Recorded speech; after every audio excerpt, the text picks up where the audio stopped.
Bună ziua! Astăzi pregătim o plăcintă rapidă. Avem nevoie de foietaj. Am două foi a câte 230 de grame fiecare. Punem într-o formă. Lăsăm și hârtia pentru că este hârtie de copt și nu se lipește. Punem și cuptorul la preîncălzit la 180 de grade și o vom coace aproximativ 40 de minute. Vedem cum se rumenește. Foietajul să fie rece de la frigider. Înțepăm partea de jos.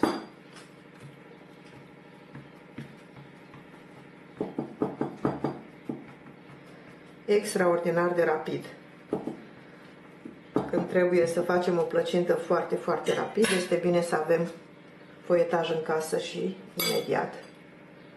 Acum, fiind sezonul vișinilor, am și jumătate de kilogram de vișine curățate de sâmburi.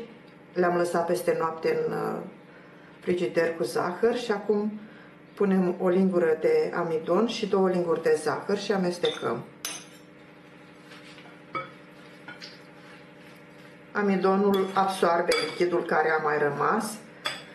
Deși le-am strecurat, este bine să punem și o lingură de amidon.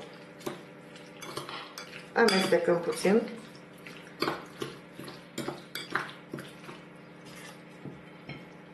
Turnăm.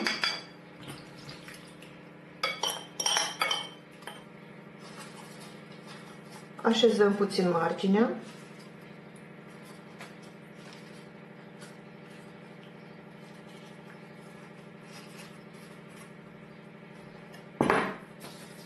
Și din cealaltă bucată tăiem câteva șuvițe.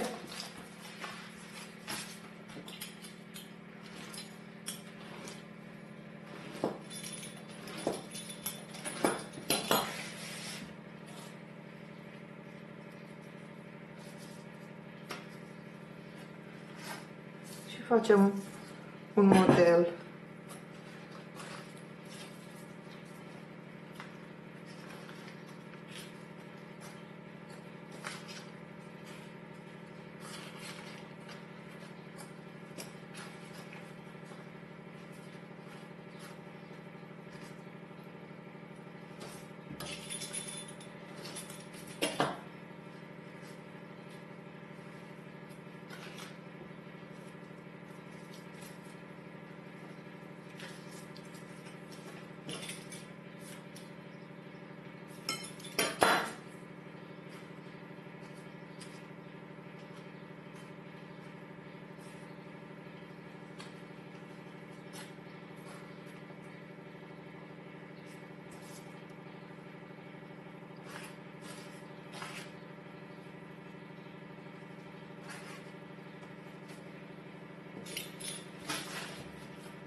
Ne mai rămâne puțin aluat și facem niște sărățele. Punem niște telemea peste și facem sărățele. Am spart un ou și ungem cu ou.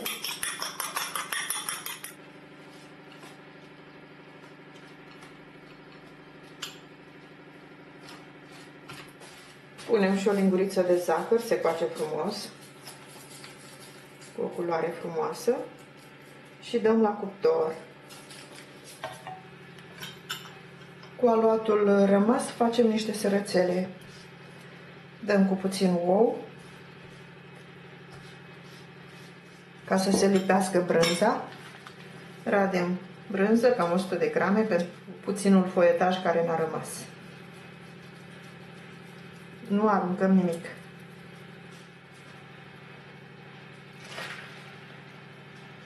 Dăm peste, apăsăm, se lipește.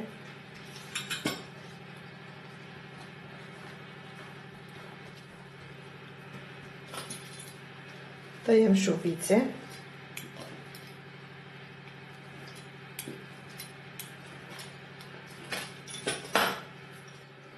Dăm cu restul de ou.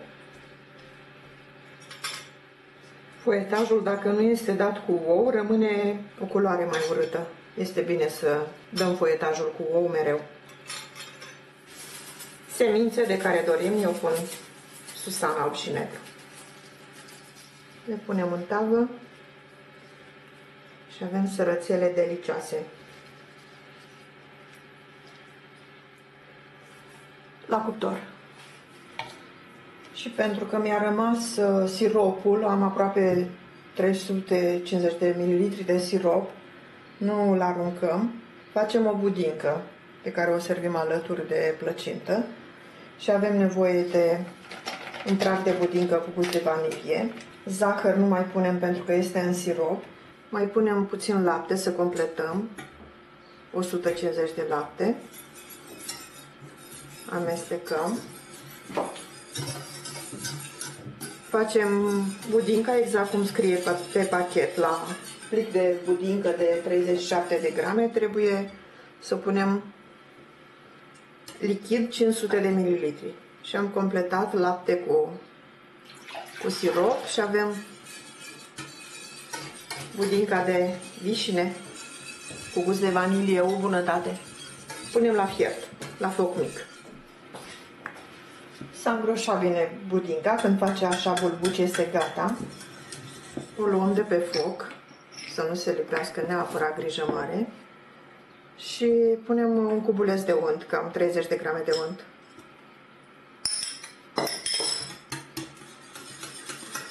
Să fie mai cremoasă. Amestecăm bine să se topească tot untul. Și budinca este gata. Are un gust dulce acrișor, dar este foarte gustoasă. Și în acest mod nu am aruncat nici siropul lăsat de vișine. Torn într-o formă de silicon. Punem o folie transparentă să nu facă crustă. Și budinca este gata. O lăsăm să se răcească.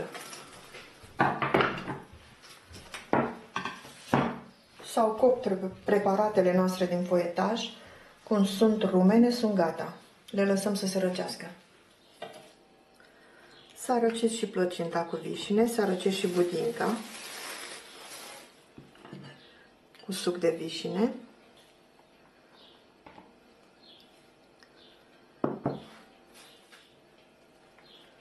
O dăm cu puțin zahăr pudră.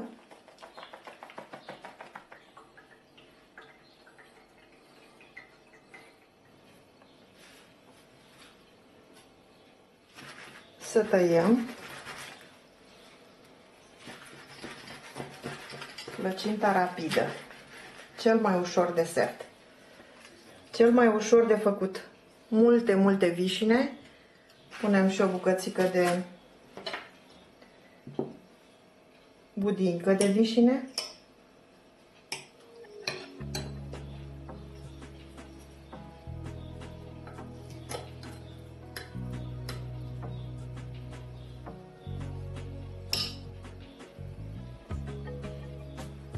Așa arată plăcinta noastră, foarte ușor de făcut, foarte gustoasă. Cel mai rapid desert. Excelent. Budinca este aromată, plăcinta este aromată cu multe vișine. Super! Poftă bună!